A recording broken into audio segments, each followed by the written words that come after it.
Greetings, one and all, from the White Mountains of Arizona. Another beautiful day, great weather. So, we've taken this opportunity to work on our garden as well as the creek. We've extended the creek now, and this is just the beginning, folks. Anyway, we're not here to talk about creeks and gardens and whatnot.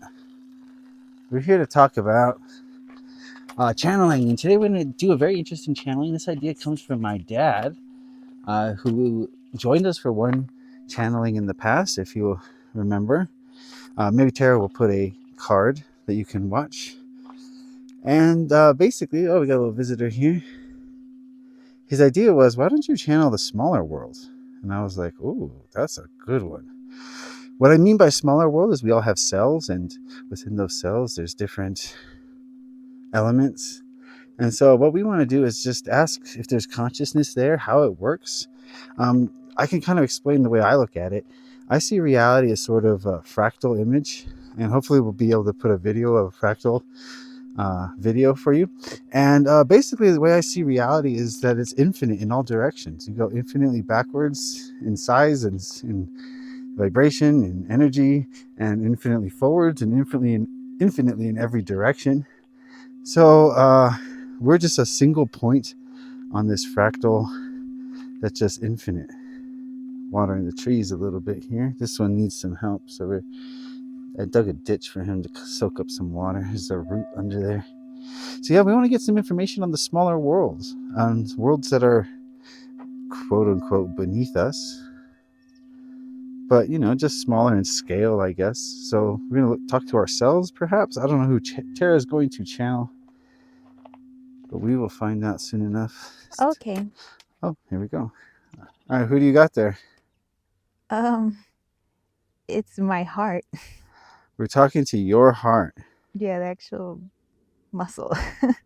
So does your heart have a consciousness of its own? Yes. What dimensional frequency is this heart? I said 3 and 5.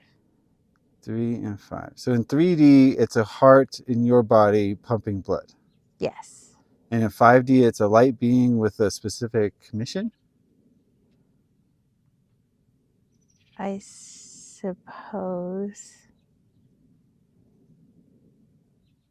it's just interesting in its communication because it's an organ. Okay, how's it communicating with you?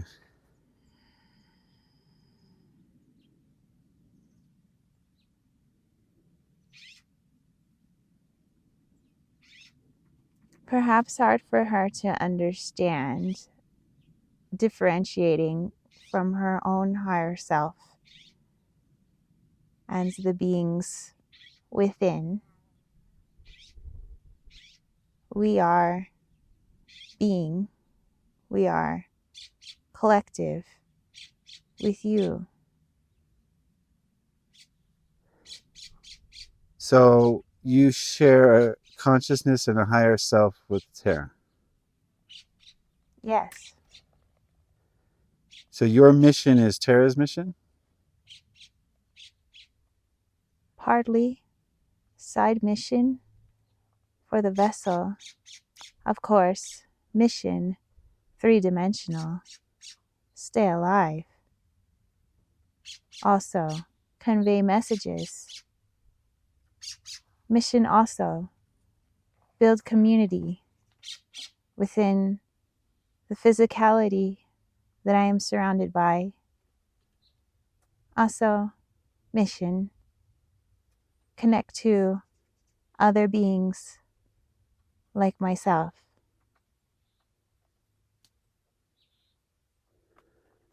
Okay, so you have the main mission is to stay alive, but your side missions are all those things that you named, and which are also shared with Tara and her higher self, which is you and your higher self as well.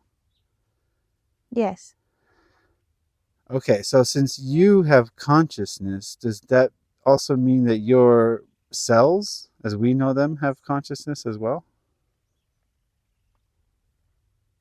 Yes. This is why we say we are a collective in the physical sense, just like you envision a collective in the soul sense. Okay, so you're one being that's part of the infinite whole, and you're the infinite whole down to your finest molecule. Yes, infinitely smaller, infinitely larger. Just like source energy, all energy, infinitely smaller, infinitely larger. No beginning or end. I am not an end. I am only a part. Do you have, since you have consciousness, do you have ego and a connection to your higher self? Yes and no. Perhaps easier to understand. The ego program within the vessel does connect with everything physical within the vessel, but there's also a soul within the vessel, and technically a soul, or perhaps just consciousness within everything, down to what you say, the smallest molecule within the vessel. So I suppose there is ego, but ego keeps the lights on. I don't have to think about it, as it is not in charge. It just continues to beat while I work on my missions. Okay. What senses do you have as a heart? I utilize everything that the vessel can utilize. What she sees, I see, whether it is with her physical eyes or non physical eyes. I feel what she feels. I hear what she hears. So on and so forth. Everything is one unit. This is much in the same way that plants communicate. They are all connected. And although I may not physically have ears or a mouth or eyes, this doesn't mean I don't have those senses. So you know everything that Tara's ego knows, And her soul. and you know everything her higher self knows. Yes. So you're directly connected between 3D and 5D. Yes. Okay. Would it be beneficial for you to lose your ego?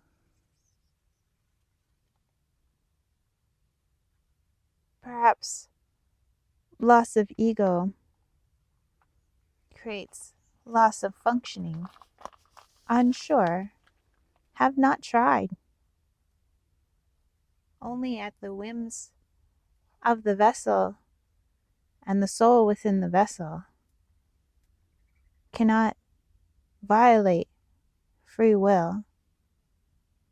If I remove the ego program in charge of heart function, perhaps this would go against the soul and the vessel itself. But if the vessel is trying to remove ego, then all of us remove ego, but not us as individuals. So, in order to get a desired outcome, both the heart and Tara, the vessel, have to have a common intention. Yes, What if your intentions differ? What happens? problems. Problems felt physically, perhaps problems felt spiritually. If there is something that I intend that the vessel does not intend, there is a miscommunication, and arrhythmia of sorts. Okay, so when we have a problem with our, let's say, in any organ, but let's say the heart, when we have a heart problem, is that indicative of the heart not being in accordance with its mission or its purpose? Yes, sometimes when the vessel is feeling what has been labeled as tachycardia or premature ventricular contractions, these are just labels to mean not functioning as the ego has intended it to function. Perhaps I am intending something else with my consciousness than what the vessel is intending. So the vessel fights back. I fight back. It comes across as something wrong. This is good. The vessel alerts the being. The being looks in, tries to understand what caused the malfunction. Healing can occur. Deep healing.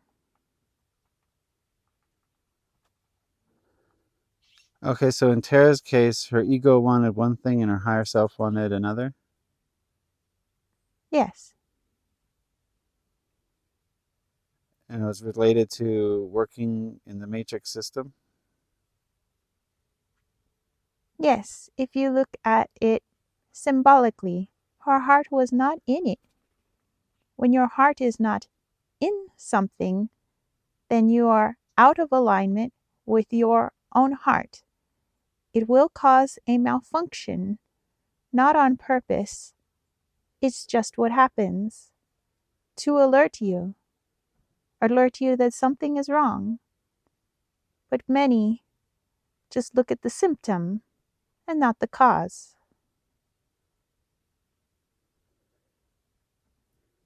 Okay, so in the micro worlds, every cell has its own consciousness, just like yours or mine. Yes, perhaps to look outside of yourself for better reference. Look at the way that trees communicate. Look at the way that ants communicate. Yes, perhaps ants are a better representation. Ants are a collective of one. You may say there is one queen that connects all of them, but really it is a collective consciousness, telepathically connected, energetically and electrically connected.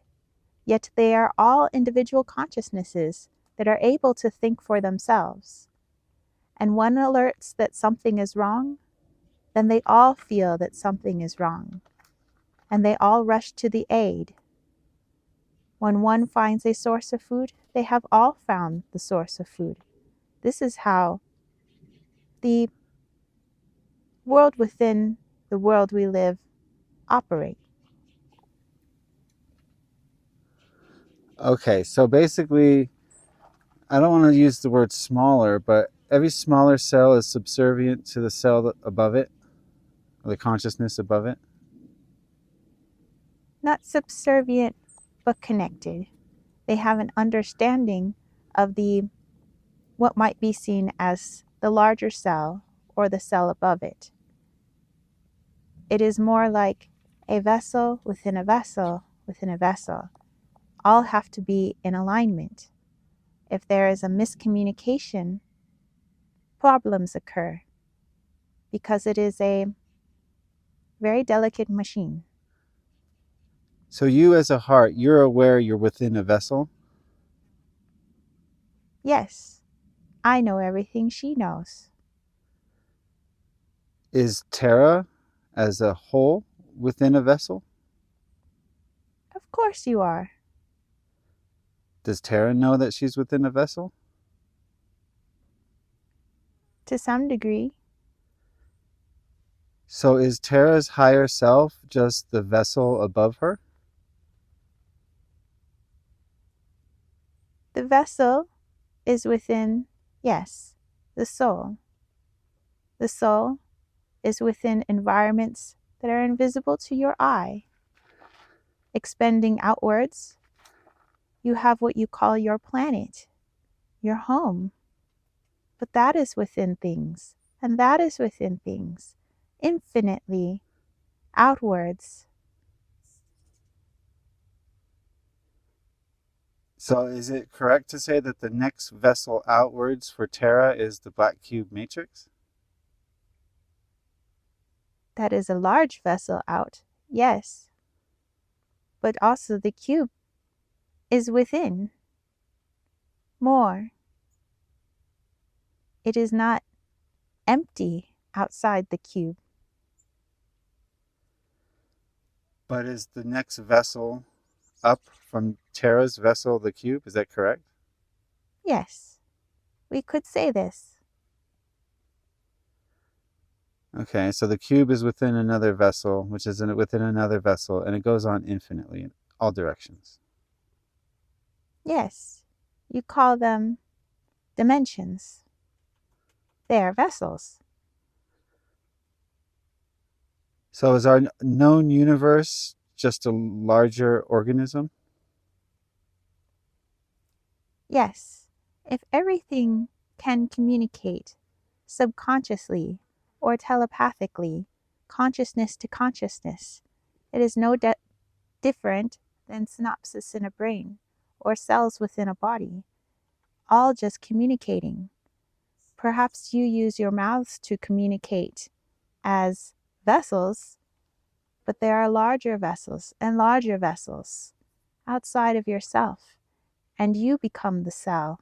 You become the synapses. Is there any value in thinking of where we are in the grand scheme of things, or should we just focus on our reality and how we want to transform it? Perhaps it is best to focus on where you are in this point in time.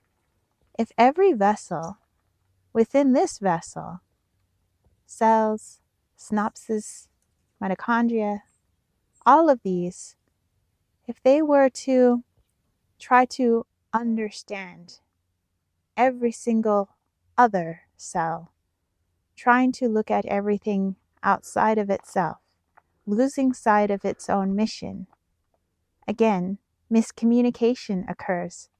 Problem. Same with your vessels within the vessel. If you focus on all other beings outside of yourself, you lose sight of your own mission. You don't understand that you are in a symbiotic relationship, a perfect balance and harmony with everything around you. And everything around you is you. Just like every cell, whether it be one cell or a million cells, they're all of the same substance. They all might have individual missions, but they are all one cell, all one vessel, same as you. Do you, as the heart, have any message or healing for Tara or for anyone else who has heart problems? Yes, please listen to your heart. This is not only in your movies, TV shows that you watch, music that you listen to, all telling you to listen to your heart. This is not just something said offhandedly. This is truth. I may not have a mouth to speak, but we communicate in other ways. You know when you are in the presence of someone you enjoy and someone that causes you problems. And when you go deeper into what is really being communicated, then you understand why you may feel at peace with one being and at ease with another. If you are feeling complications within your heart, you are out of communication, you are out of harmony. All you need to do is ask What is wrong? What is the problem? Why do you beat so quickly or so slow? Why do you feel robust or weak? Why do you skip or stop for moments in time? Why? We can give you an answer.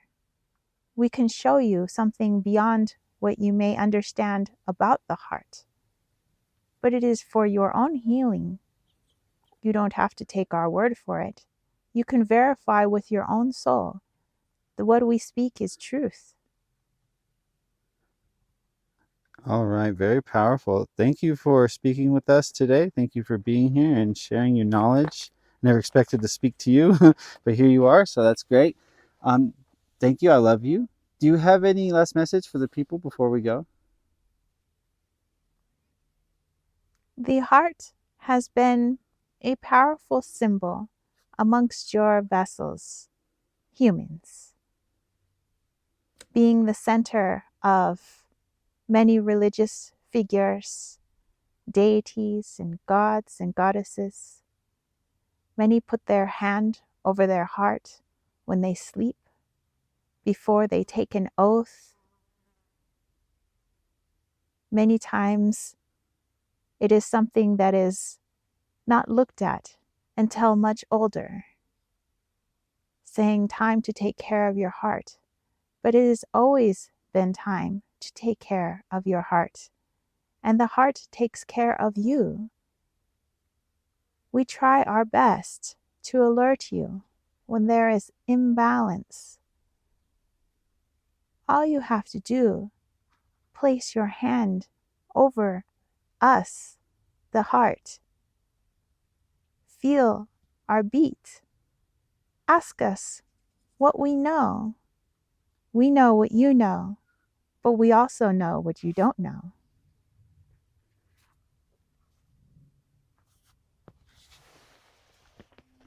All right.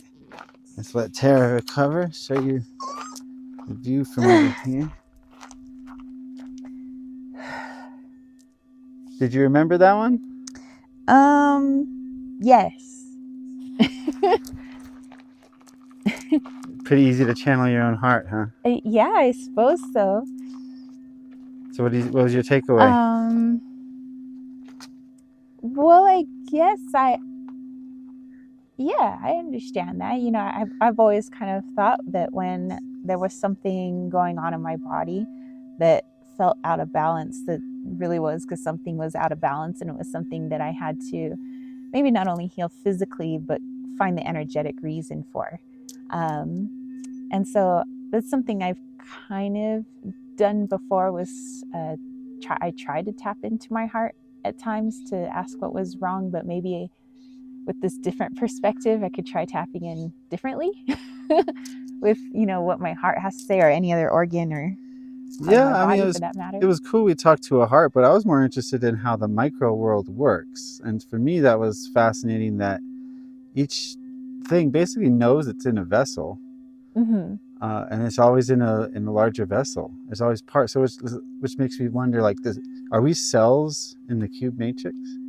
That's kind of like what it was alluding to. It kept like seeing us as cells. Right. Like, you guys think you're pretty bright and conscious, but it's like you're also a cell inside of a larger cell inside of a larger cell. But we might just label it differently. Like, we might say like human suit and earth and cube, and Yeah. So the cube is a futuristic, high technology, unknown, imaginative device. But on another level, it's just a simple cell in a much more complex organism. Yeah. And that goes on forever. Yeah, but it seemed like that the heart was saying, but if you try to focus on like what are all the layers above me and all the layers below me, like, you get kind of lost in your own mission, and it seems like that would be anarchy amongst the cells. If they were so concerned what all the other cells are doing, I think your body would just like fall over. Well, I think that was a fascinating channeling that poses more questions that we can delve deeper into in the future. Yeah, so I think that anytime we feel dis-ease, feel illness, we feel hurt, we've stubbed our toe, and we feel pain. I think that it would behoove us to go inwards and ask, the cells of the toe that we smashed, like, what's wrong? What's out of balance? How did you put me in alignment with this wall? Or how did I put myself in alignment with this wall? Or, if I'm feeling sick, why am I feeling sick? Where is this actually coming from? Ask the cells, they know. I don't like that word behoove. It sounds like Yeah. horse language or something. My hoof, my behoof. It's like something a horse would say. Okay, anyway, we gotta go. All right. Well, let us know what you guys thought about that. What did your own higher self say? What did your cells have to say about that? Tap in. Let us know. Thank you, everybody, for all the suggestions that you've had. And thank you for everybody who's gotten a channeling with me. I really enjoy doing those. Those are wonderful. And yeah, I guess we will catch you guys next Monday. Comments. So, all right. Bye. Bye.